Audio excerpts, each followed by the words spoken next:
Pergunta a você, quando você ouve falar, pastor fulano de tal pecou, a primeira coisa que vem à sua cabeça é, ele adulterou.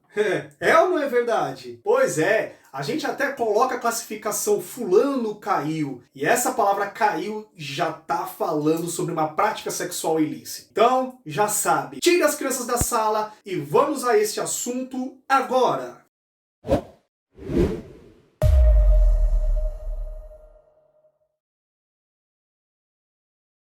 Olá a todos, sejam bem-vindos ao canal Movimento Conversa Cristã. Estamos aqui para darmos continuidade a essa série sobre os 10 mandamentos. E hoje falaremos sobre o 7º mandamento. Êxodo capítulo 20, versículo 14, está escrito: não adulterarás. Este é o assunto de hoje. Então, antes de mais nada, já deixa a sua curtida aí, já deixa seu comentário, seu amém, participe deste movimento. Se você não é inscrito, inscreva-se no canal. E sem delongas, vamos lá. Quando a Bíblia fala sobre não adulterarás, como já estamos vendo em todos os mandamentos, se você ainda não assistiu, dê um clique aqui, assista essa playlist que é muito importante. A gente sempre percebe que cada mandamento fala sobre uma família de pecados. E para este é importante a gente salientar primeiro que Deus criou o sexo. Foi Deus quem criou a prática sexual para a procriação da espécie humana e também para a alegria do casal. Deus fez o sexo e o sexo é bom, foi criação de Deus, meus queridos. Só que quando o pecado entrou no mundo, quando Adão pecou, o pecado não só fez separação entre Deus e o homem, mas o pecado também, ele corrompeu tudo aquilo que é bom. O pecado, ele tenta corromper toda a criação de Deus, inclusive a prática sexual. Quando a Bíblia fala em Êxodo capítulo 20, versículo 14, não adulterarás, ele está falando aí, neste momento, sobre as práticas sexuais ilícitas. Deus ele vai pegar uma prática ilícita, que é o adultério, que é a prática mais fácil das pessoas observarem que é errada, e através dessa, ele vai elencar todas as outras na qual ele irá condenar. Então, para o vídeo de hoje, nós aprenderemos duas lições sobre este mandamento. A primeira, a gente vai ver as proibições, ou seja, as práticas que são impróprias, e nós vamos ver também sobre a castidade, que é o que este mandamento incentiva. Então vamos falar sobre as proibições. Vale destacar que, ao longo da Bíblia, ela vai condenar algumas práticas sexuais ilícitas. Como, por exemplo, Levítico, capítulo 18, versículo 6, está condenando o incesto. Êxodo, capítulo de número 22, versículo 19, está condenando a zoofilia, ou relações com animais. Neste vídeo de hoje, eu gostaria de destacar melhor duas proibições que a Bíblia faz. A primeira é a fornicação. As pessoas, muitas vezes, têm dificuldade em entender o que é fornicação. Para nós entendermos melhor, de onde vem essa palavra fornicação, a gente precisa entender que, no período do Império Romano, havia algumas construções em formatos de arco. Essas construções eram chamadas de fornix, e eram nesses lugares que as prostitutas ficavam se exibindo a fim de que os homens olhassem para elas e ali elas conseguissem clientes. E elas iam para trás das colunas e ali mantinham as relações sexuais com aqueles homens. Também naquele lugar eram feitas festas, orgias, e nessas festas e orgias, todo tipo de prática sexual acontecia lá. Isso acontecia sem nenhum pudor, de modo que as pessoas adulteravam, trocavam de casais, haviam-se relações homoafetivas. Dentro deste contexto, tudo o que acontecia naquele lugar era então chamado de fornicação, ou seja, as práticas sexuais que aconteciam naquele lugar. Então vamos ver na palavra de Deus dois versículos que estão condenando diretamente essas práticas imorais que estavam acontecendo no período do Império. Romanos capítulo 13, versículo 13. Comportemo-nos com decência, como quem age à luz do dia, não em orgias e bebedeiras, não em imoralidade sexual e depravação, não em desavença e inveja. Vocês viram aí, quando a Bíblia está falando disso, está falando sobre imoralidades sexuais, orgias, bebedeiras. Vamos ver, o apóstolo Paulo também fala isso lá em 1 Coríntios, capítulo 6, versículos 16 e 18. Vocês não sabem que aquele que se une a uma prostituta é um corpo com ela? Pois está escrito, os dois serão uma só carne. Fujam da imoralidade sexual. Todos os outros pecados alguém comete, fora do corpo os comete. Mas quem peca sexualmente, peca contra o seu próprio corpo. Aí nós vemos Paulo condenando toda essa impureza, toda essa imoralidade sexual. Então, quando a Bíblia fala sobre fornicação, naquele tempo ela estava muito relacionada aos tipos de práticas sexuais que aconteciam naquele lugar. Para hoje, nós vamos entender como imoralidades sexuais. Ou até mesmo, de uma maneira mais simples, é um sexo sem compromisso. A pessoa faz sexo somente por fazer. Quando duas pessoas não têm compromisso sério umas com as outras. E mesmo assim, mantém relações sexuais somente para satisfazer as suas próprias vontades, sem um laço, sem uma união, sem um amor ou um vínculo entre o casal. Então vamos lá, vamos falar sobre a segunda proibição no vídeo de hoje, que é justamente sobre a homossexualidade. Antes de mais nada, vamos ler lá o que a Bíblia tem a falar sobre o assunto. Levítico, capítulo de número 18, versículo 22. Não se deite com um homem como quem se deita com uma mulher, é repugnante. Em algumas outras traduções está falando, é abominação. Vamos ver também o que Paulo fala sobre o assunto em 1 Coríntios capítulo 6, versículos 9 e 10. Vocês não sabem que os perversos não herdarão o reino de Deus? Não se deixem enganar, nem imorais, nem idólatras, nem adúlteros, nem homossexuais passivos ou ativos, nem ladrões, nem avarentos, nem alcoólatras, nem caluniadores, nem trapaceiros herdarão o reino de Deus. Pois bem, vimos claramente dois textos, um em Levítico, outro lá em 1 Coríntios, a Bíblia condenando a prática homossexual. Nos dias de hoje é muito complicado falar sobre esse assunto, porque as pessoas muitas vezes se enganam e não entendem muito bem o que significa o amor de Deus. As pessoas até falam assim, mas Deus ama todas as pessoas e Ele aceita as pessoas como elas são. Deus não faz acepção de pessoas.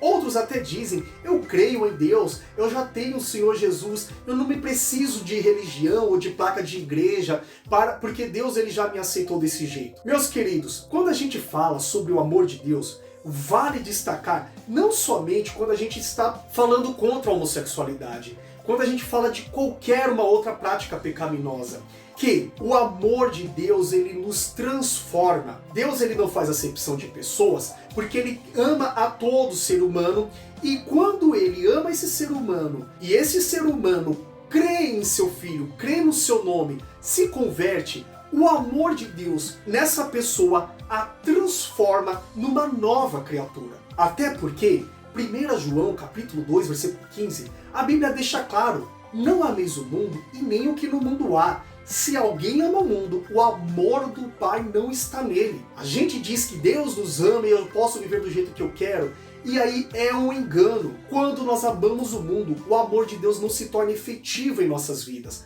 Deus não nos transforma, de modo que quando nós pensamos, eu já creio em Deus, eu já conheço que Deus, Ele é o Pai poderoso, criou céus e terra, mas eu não quero abrir mão da minha vida, dos meus desejos, das minhas concupiscências, nós estamos quebrando um outro preceito que está escrito na Bíblia, lá em Lucas capítulo 14, versículo 26, 27, quando a Bíblia fala sobre renúncia.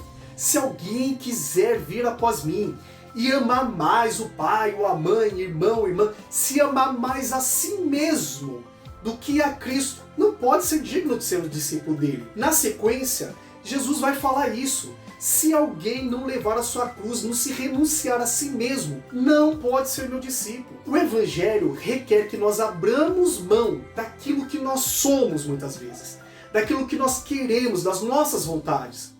E quando nós olhamos para práticas sexuais ilícitas e vemos muitas vezes na homossexualidade, as pessoas, elas pervertem esses preceitos.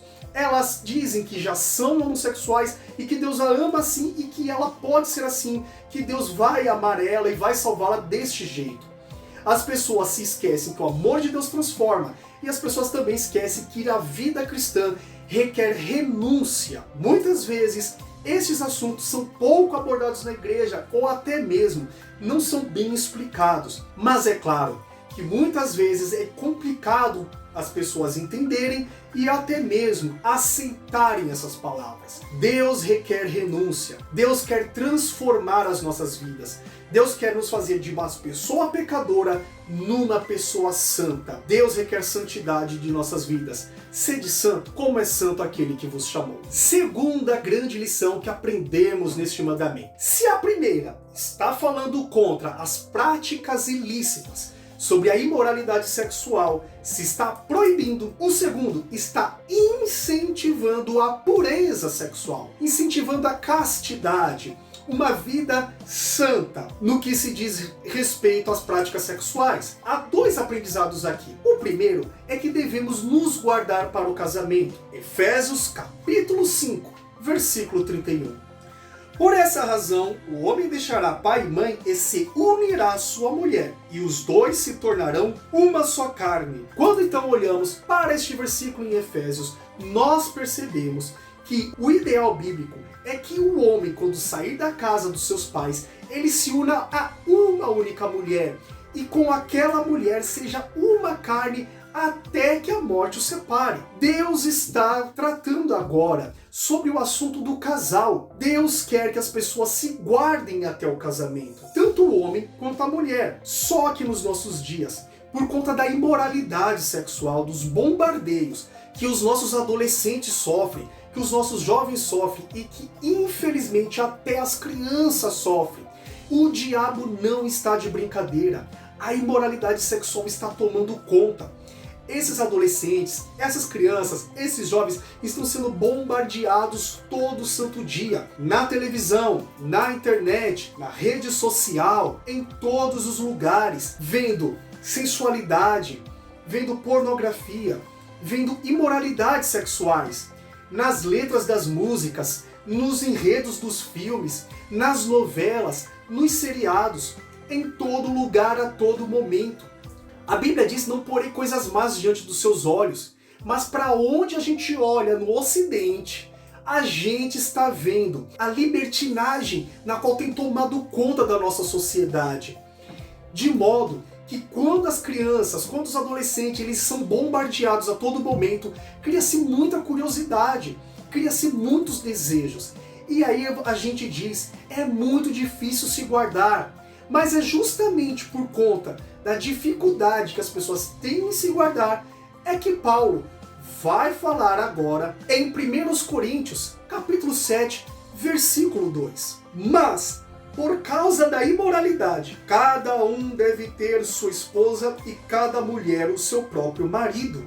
Meus queridos, por mais que haja imoralidade, por mais que haja mau testemunho, mas o cantor fulano de tal caiu, mas o pastor fulano de tal pecou, mas a pessoa lá da igreja divorciou, por mais que haja imoralidade, é aí que Paulo fala, tenha seu próprio marido, tenha sua própria esposa. É neste momento que o crente, que o cristão, ele deve se apegar mais a Cristo e se fechar mais na palavra de Deus. Não é porque as outras pessoas pecam que eu vou pecar também. Não é porque o mundo está imoral que eu serei imoral também. A Bíblia, quando diz isso, ela também está falando sobre o segundo aspecto da castidade. Pois a castidade não fala somente da virgindade, da pessoa se guardar para o casamento, como também fala na pureza do casal. Ou seja, quando o homem e a mulher se casam, se unem, e eles fazem relação somente entre eles, eles estão tendo uma castidade do casal. É como se fosse a virgindade do casal. Eles estão mantendo uma pureza, eles estão mantendo uma santidade diante de Deus. Meus queridos, como eu já disse anteriormente, o mundo está imoral, mas nós precisamos estarmos mais próximos de Cristo, nos santificarmos mais. E a depravação do mundo não é desculpa para a igreja. Por que eu digo isso? Porque até mesmo no tempo do Império Romano, onde a imoralidade sexual tomava conta, onde a impureza, pessoas compravam escravos e mantinham relações com essas pessoas forçadamente, onde não se havia conceito do que seria certo e errado, onde estupro era uma coisa mais do que normal, orgia acontecia a qualquer momento em festas romanas, em festas pagãs. Naquele período, o evangelho cresceu, os discípulos pregaram a palavra, pregaram contra a imoralidade sexual, pregaram contra a idolatria, pregaram contra qualquer prática que fosse contra a palavra de Deus. E neste cenário o evangelho floresceu e cresceu. Meus queridos, está na hora de nós sermos mais crentes. Não é porque o pecado está crescendo que nós vamos nos conformar e dizer: ah não, mas isso vai acontecer até que Jesus venha. Não, a Bíblia diz: não vos conformeis com este mundo, mas transformai-vos pela renovação do vosso entendimento. Amém, meus queridos? Por hoje é só, mas semana que vem eu espero você para o próximo vídeo, onde falaremos não furtarás. Até lá, até semana que vem. Fique com Deus, fique na paz do Senhor.